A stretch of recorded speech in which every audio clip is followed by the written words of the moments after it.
Bronny James is begging to be traded after J.J. Redick humiliated him in the Lakers' locker room. From getting screamed at on national TV to receiving 0 minutes, the tension has finally boiled over. But what really happened behind closed doors? Is Bronny done in LA? I've got the full story. Let's get into it. Bronny's impossible position.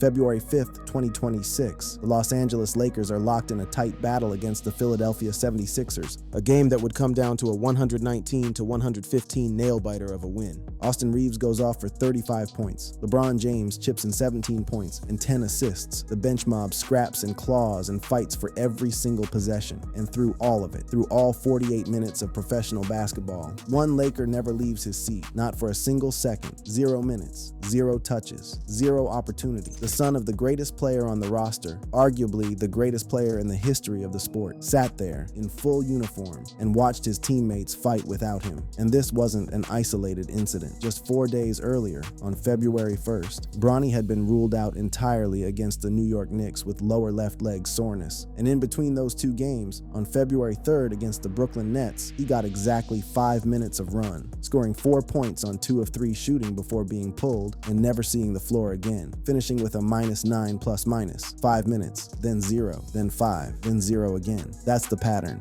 That's the rhythm of Bronny James's season, an average of roughly 3.9 minutes per game across his limited appearances, averaging just 1.8 points. He has played more than 10 minutes only 4 times all year, 4 times, in a season that's now 50 games deep. And here's the thing, it's not just the lack of minutes, it's the context surrounding those minutes. Because when fans look at this situation, when analysts and insiders look at this situation, they see something that goes far beyond a simple coaching decision. They see what many have started calling, openly and without reservation, a complete and total lack of trust from head coach J.J. Redick in the young guard. Social media hasn't been subtle about it either. Posts on X have been brutal. We got Bronny, but JJ don't want to play him. And it's a joke, Gabe can make mistakes and miss shots all day and JJ will still play him. But if Bronny makes a mistake, he'll be subbed out. And that frustration? It didn't come from nowhere. It's been simmering for months now. Because the tension between Bronny and this Lakers coaching staff has a history, a documented, filmed, and very public history that stretches all the way back to the first time J.J. Redick screamed at Bronny James on national television. But to truly understand how deep this fracture goes, you have to understand the extraordinary circumstances that brought Bronny to this point in the first place. Because Bronny James's road to this moment has been anything but ordinary. In July of 2023, Bronny James collapsed during a practice session at USC. Just collapsed. He suffered a cardiac arrest, later diagnosed as a congenital heart defect that required surgery. Think about that for a moment. A 20-year-old kid, the picture of athletic health, just drops on a basketball court, and for a window of time that must have felt like an eternity for the James family, nobody knew if he was going to be okay, let alone if he'd ever play basketball again. That delayed his college debut and limited him to just 25 games at USC, where he put up modest numbers, 4.8 points, 2.8 rebounds, and 2.1 assists. And yet, despite those modest numbers, despite the cardiac scare, despite every armchair scout on the internet declaring that he wasn't NBA material, the Los Angeles Lakers selected Bronny James with the 55th pick in the 2024 NBA draft. It was historic. LeBron and Bronny became the first active father-son duo in league history. They even debuted together on October 22nd, 2024. Bronny signed a 4-year, $7.9 million contract, unusual for a second-round pick. And just like that, the nepotism debate went from a quiet murmur to an absolute roar. Now, did LeBron's presence influence the pick? ESPN's Ramona Shelburne actually addressed this head-on. She clarified that LeBron never asked the Lakers to draft Bronny, countering the prevailing narrative. And multiple other teams, the Warriors, the Mavericks, the Suns, reportedly showed interest in Bronny as well. But in the court of public opinion, none of that mattered. Stephen A. Smith put it bluntly in a way that captured what so many people were thinking. We all know that Bronny James is in the NBA because of his dad. And that narrative, that Bronny is a product of privilege rather than talent, has followed him like a shadow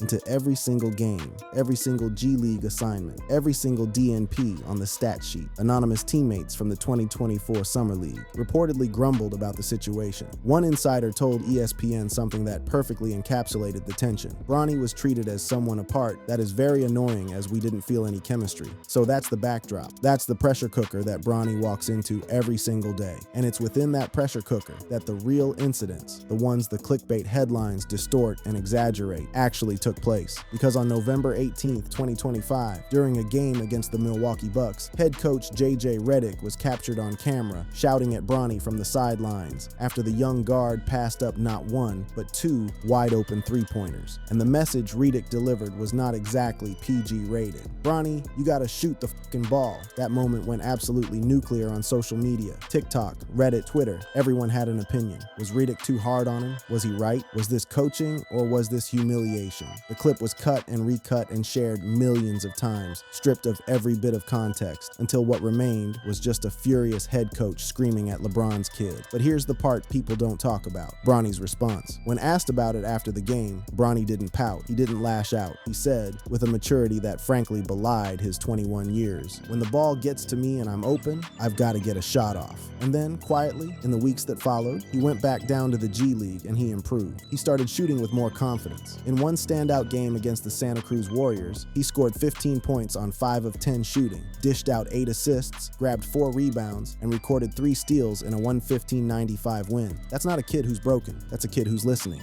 And here's the thing about Bronny's actual mindset that gets completely buried underneath all the trade request fabrications. This is a young man who, before he was even drafted, sat in front of a room full of cameras and reporters and told the world exactly who he wanted to be. I'm just trying to showcase my best work, what I've been putting in all after the season, and yeah, just take it all in, and I'm grateful everything is Did you hear from your dad? Yeah. He's been talking to me after the days and stuff, checking in stuff like that, but he's giving me words of encouragement. So. That doesn't sound like a kid looking for an exit strategy. That sounds like a kid trying to earn his keep. But of course, there's another layer to this entire saga that makes everything exponentially more complicated. And that's the tension between Lakers owner Jeanie Buss and the LeBron James camp. ESPN's Baxter Holmes reported that Jeanie Buss viewed the drafting of Bronny as a goodwill gesture toward LeBron, but felt unappreciated in return. That report dropped like a bomb into the Lakers ecosystem. LeBron's response was characteristically unbothered. "I don't care how somebody feels about me," he said, focusing on championships. Rich Paul, LeBron's agent, was more direct. "LeBron's focus is on work, not on a story that has no basis in reality. So you've got an owner who feels underappreciated for drafting a player she may not have fully believed in, a father who insists he never asked for the favor, a coach caught between organizational politics and on-court reality, and a 21-year-old kid stuck right in the middle of all of it. The real tension inside the Lakers."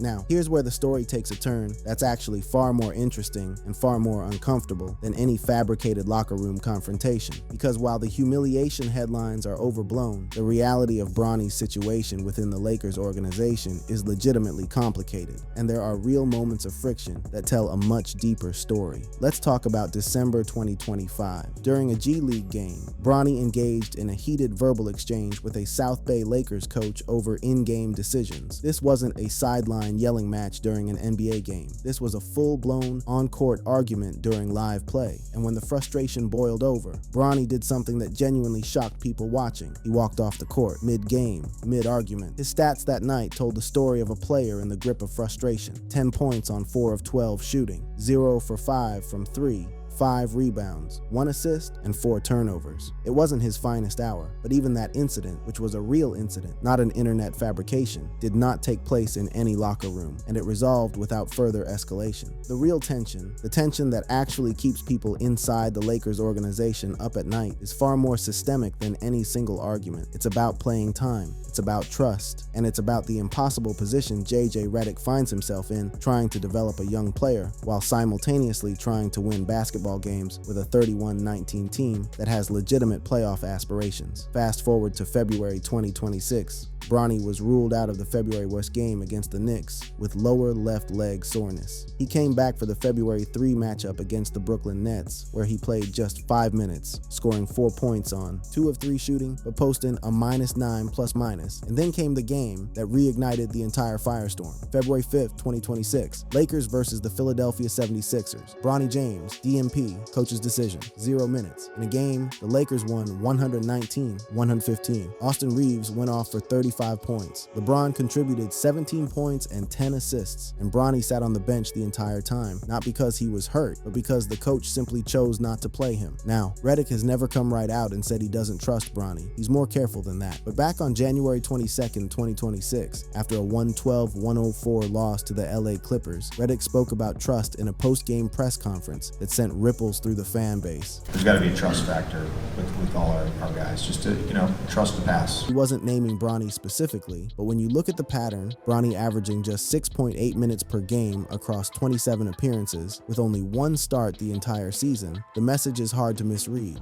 Bronny has played more than 10 minutes only 4 times this entire season. He's been confined largely to garbage time or shipped back down to the G League. And it's not like Redick is hiding his philosophy. This is a coach who lives and dies by what he calls the 0.5 mentality, the idea that when you receive the ball, you have half a second to make a decision. Shoot, drive, or pass. No hesitation. And Bronny hesitates. That's been the knock, and Redick has seen it in real time. But here's what makes this so complicated. Redick isn't some heartless taskmaster who doesn't believe in the kid. Quite the opposite. He has publicly called Bronny a great locker room guy and very hard worker. After a scoreless performance against the 76ers back in January 2025, Redick was blunt but supportive. He didn't play well, but I have confidence in him. And perhaps most tellingly, in March 2025, Redick spoke about Bronny with a kind of protective admiration, saying, "I've just been impressed with the person that he is to deal with. Bullshit because of who his dad is." On LeBron's own podcast, Mind the Game, the elder James actually spoke at length about what Redick's coaching style means for the team, and by extension, for his son.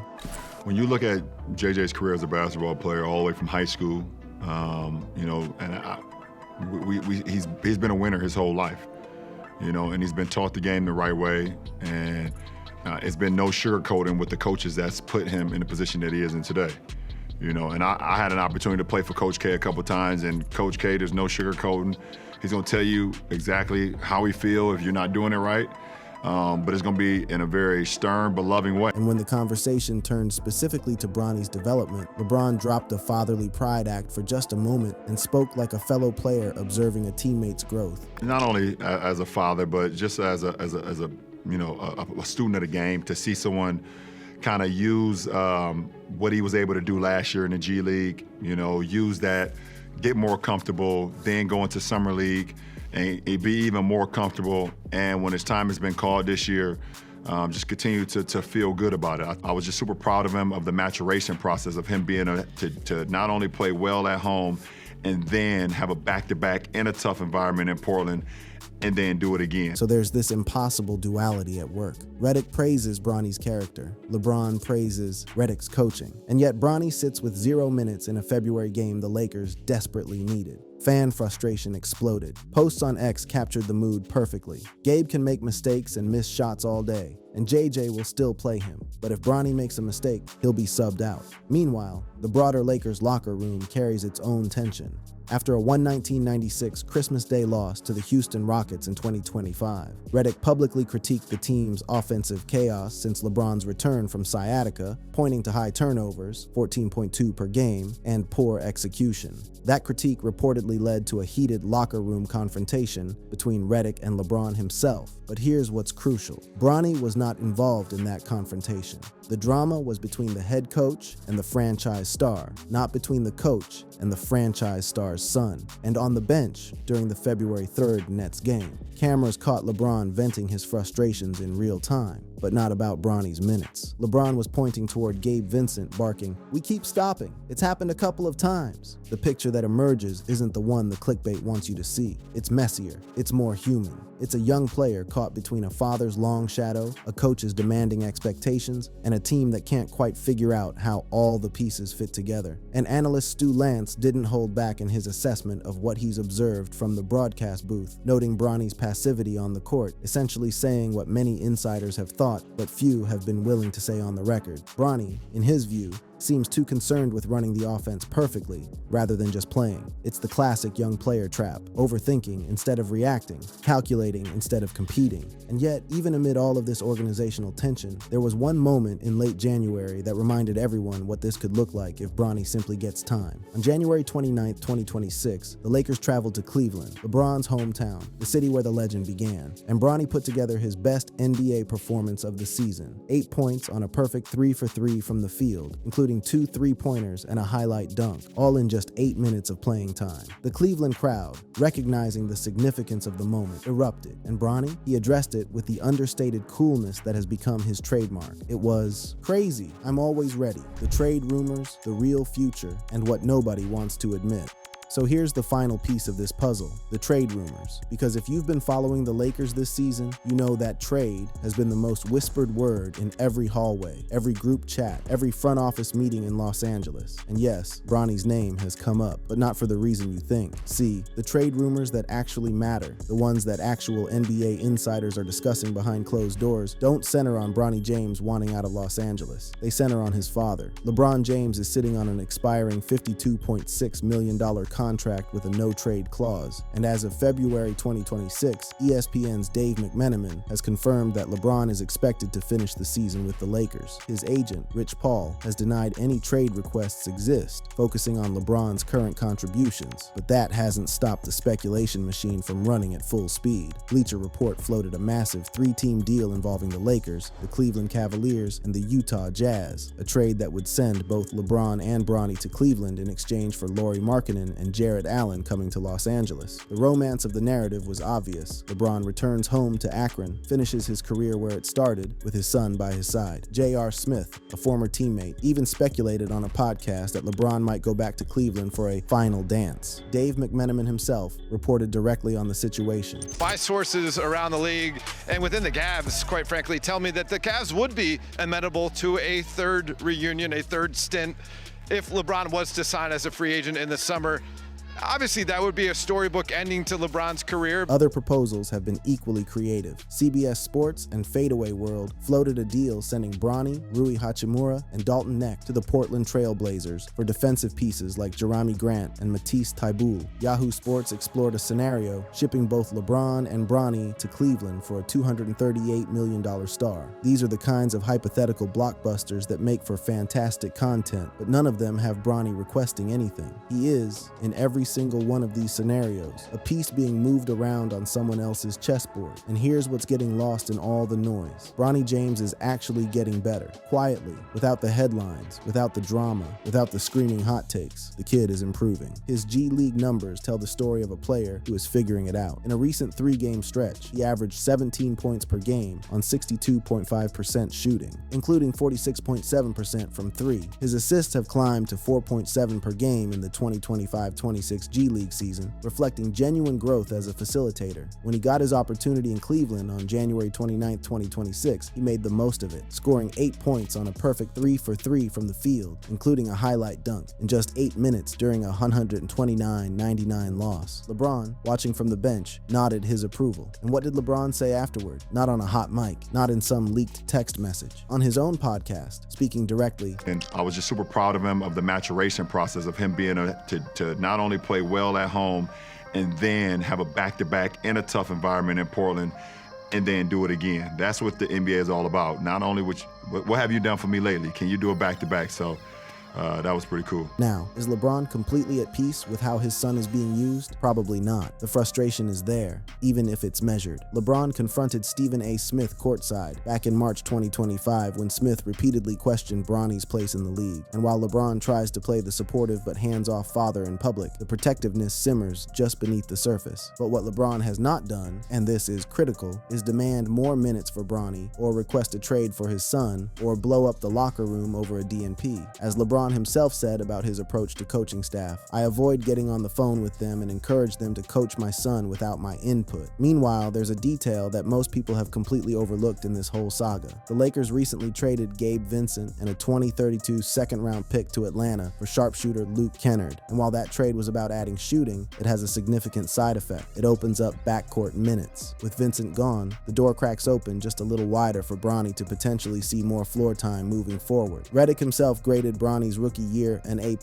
back in April 2025, citing his handling of the relentless scrutiny, noting that he doesn't ever break character. His confidence level and level of aggression has grown. And in July 2025, he laid out the roadmap plainly. The biggest thing for Bronny is that he has to get in elite shape. He's got a chance to be a really fantastic player. Bronny himself has addressed all the noise with a composure that would be remarkable for a 10-year veteran, let alone a 21-year-old in his second season. When he sat down with The Athletic in March 2025, he said something that cut right through all the drama. "People think I'm a robot." And back before the draft, when everyone was questioning whether he even deserved to be in the conversation.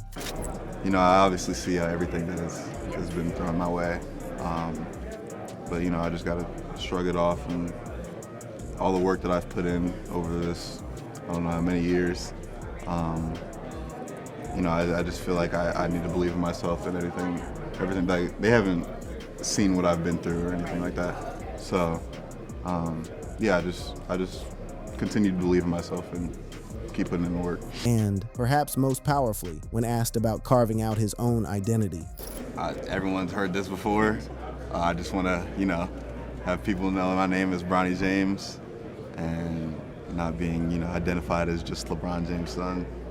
I feel like that would be a great end goal. So let's be honest about what's really happening here. Bronny James didn't beg to be traded. He wasn't humiliated in any locker room. What he is, right now, today, is a young player in the most scrutinized basketball environment on the planet, working quietly to earn his place on a team that is trying to win now while developing him for tomorrow. The tension between those two goals, winning now versus developing talent, is real. The coaching decisions are real. The frustration is real. But the sensationalized version of events, that's manufactured from whole cloth, stitched together from isolated incidents, ripped out of context, and fed to an audience hungry for drama. The actual story is both simpler and more interesting than the headline. Bronny James is a work in progress, and the work is progressing. Look at the numbers side by side, and the trajectory becomes impossible to ignore. In the NBA this season, Bronny averages 1.9 points per game on 38.8% shooting in 6.8 minutes across 27 games, but in the G League, where he actually gets to play,